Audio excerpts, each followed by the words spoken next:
आज दिवस 14 April, doctor Babasaheb Ambedkar यांची जयंती. पण खरंच आज ते जन्मले होते का?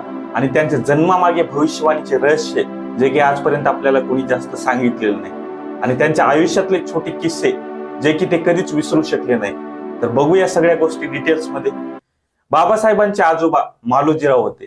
त्यांना एक धाकटा भाऊ होता, पण तो 14-15 वर्षाचा असताना साधू लोकांच्या बरोबर घरातून निघून गेला आणि नंतर जवळजवळ 24 वर्षांनी परत आला. घरचे सगळे खुश झाले. तेव्हा त्यांची पणजी पण जिवंत होती. आता पणजी म्हटल्या इथेच राहा आणि संसारात मग्न हो.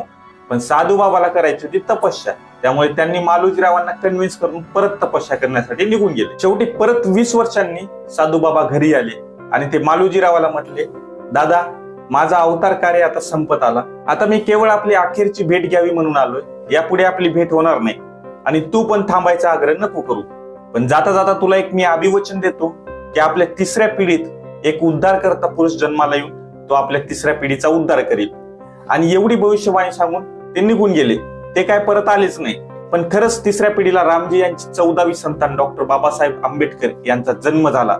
आता यांच्या जन्माची तारीख सांगायचं म्हटलं तर यात पण मिसअंडरस्टँडिंग आहे. तर स्वतः बाबासाहेब आंबेडकर त्यांच्या आत्मकथेत सांगतात, मी केव्हा जन्मलो हे मला माहिती नाही. त्याचा काहीच पुरावा नाही. त्याची कोणीच जन्मतारीख ठेवली नाही. माझ्या आईबापांना त्यांचं काही महत्वच वाटलं नाही. पोरग जन्मलं त्यात एवढं काय मोठं, आणि त्याची तारीख कसली ठेवायची असे त्यांच्या आई वडिलांना वाटले असावे. आणि त्यांची जन्मकुंडली पण केली नाही. परंतु त्यांच्या वडिलांना ज्योतिषशास्त्राबद्दल खूप माहिती होती. त्यामुळे त्यांनी जी शाळेत जन्मतारीख दिली तीच खरी असली पाहिजे असं त्यांना वाटते. जेव्हा बाबासाहेबांचा जन्म झाला तेव्हा ते मऊ इंदूर येथे होते. त्यांचा जन्म मूळ नक्षत्रावर झाला असे ते स्वतः म्हणतात. त्यामुळे ज्योतिषांनी त्यांना सांगितले की हा पोरगा आईच्या मुळावर आलाय. त्यांची आई मरणार, त्यामुळे बाकीचे भावंड त्यांचा तिरस्कार करत होते आणि वयाच्या 5व्या वर्षी त्यांच्या आईचे निधन झालं. पण लहानपणापासूनच ते खूप अवकाळी होते आणि आई वारल्यानंतर आत्याने त्यांचे संगोपन केलं. त्यामुळे त्यांना फुल स्वातंत्र्य भेटलं. ते सांगतात, वानेरासारखं झाडावर चढण्याची त्यांना भयंकर सवय होती. कांबळे टाकून झाडावर त्याचा झोपाळा करून झोपायचे आणि झाडाच्या खाली उकिरडा होता.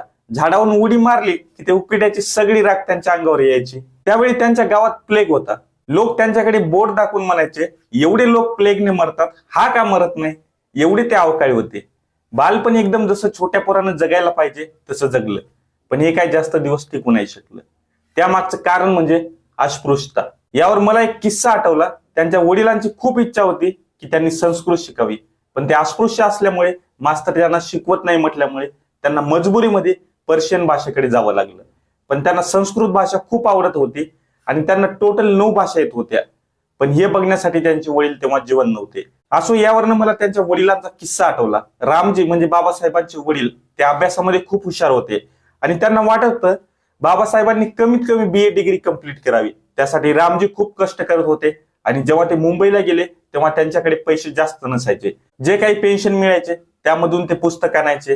जेव्हा त्यांच्याकडे पैसे नसतील तेव्हा ते त्यांच्या मुलीकडे जायचे, म्हणजेच बाबासाहेबांच्या बहिणीकडे.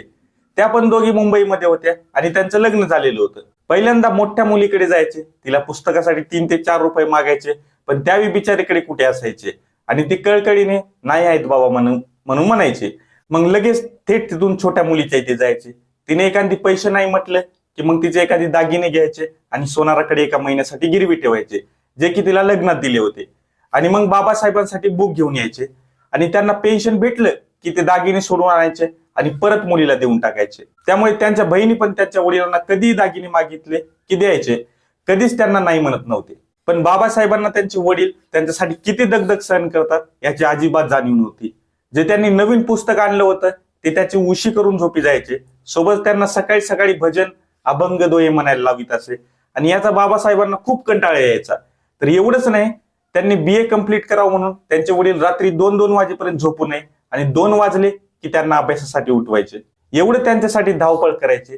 त्यानंतर ते फॅमिली सोबत साताऱ्याला आले. तेव्हा सातारा जिल्ह्याच्या कोरेगावी खूप मोठा दुष्काळ पडला होता, म्हणून दुष्काळी कामे सरकारने काढली आणि तेव्हा एक पाण्याचा तलाव सुरू करण्यात आला होता. या तलावाचे काम करणाऱ्या मजुरांना पगार वाटण्यासाठी कामावर त्यांच्या वडिलांची नेमणूक झाली. त्यामुळे त्यांच्या वडिलांना कोरेगावी जावं लागलं आणि या 4 मुलांना साताऱ्यामध्येच ठेवलं. मला आणखी एक किस्सा आठवला. त्यांना अस्पृश्यतेची कधी जाणीव झाली बघा, जेव्हा ते साताऱ्याला आले तेव्हा त्यांना केस कापायचे होते, पण कोणी नावीच भेटत नव्हता कारण ते अस्पृश्य होते. मग शेवटी त्यांच्या मोठ्या बहिणीच त्यांचे केस कापले. तेव्हा त्यांना कुठेतरी याची जाणीव झाली की ते अस्पृश्य आहेत.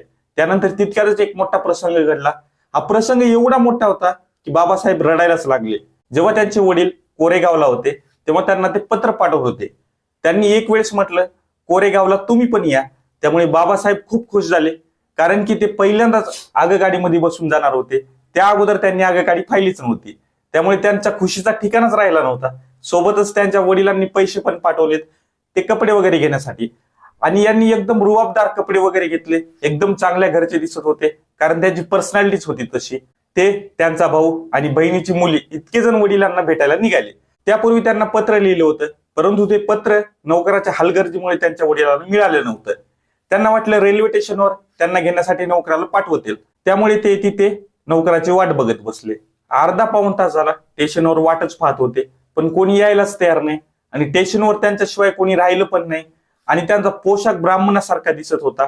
त्यामुळे तितक्याच स्टेशन मास्तर त्यांच्या जवळ आला आणि त्यांना विचारलं, कुठे जायचं आणि तुम्ही कोण?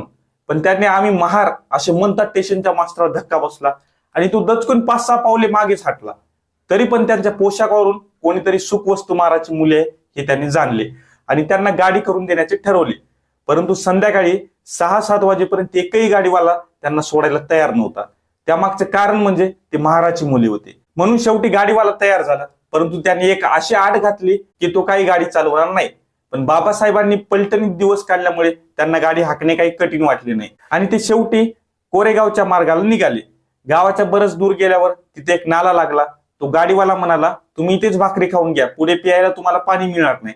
त्यानंतर ते खाली उतरले, भाकरी खाल्ल्या आणि पाणी प्यायचं म्हणून पाणी प्यायला गेले. पण त्या नाल्यातलं पाणी एवढं घाण होतं की त्या शेणाचं मिश्रण होतं. त्यानंतर गाडीवाला जेवण करून आला आणि ते पुढे निघाले. रात्रीचा वेळ होता, रस्त्याने काही लाईट नाही आणि इकडे तिकडे कोणीच दिसत नव्हतं आणि तानेने विजून होते. त्यामुळे अक्षरशः रडूच कोसळला. कारण विचार करा, हीच परिस्थिती आपल्यासोबत झाली असती तर आपण काय केलं असतं. असो, आता आपला व्हिडिओ खूप मोठा होत आहे, त्यामुळे त्यांचे आणखी किस्से आपण दुसऱ्या व्हिडिओमध्ये कधीतरी बघू. तुम्हाला आणि तुमच्या परिवाराला भीम जयंतीच्या हार्दिक शुभेच्छा. आणि जे आज तुम्हाला माहिती दिली ते डॉक्टर बाबासाहेब आंबेडकर आत्मकथा जगो संत संपादक या बुकचा रेफरन्स आहे. व्हिडिओ आवडला असेल तर व्हिडिओ लाईक करा आणि चॅनलला नक्की सबस्क्राईब करा मित्रांनो. धन्यवाद.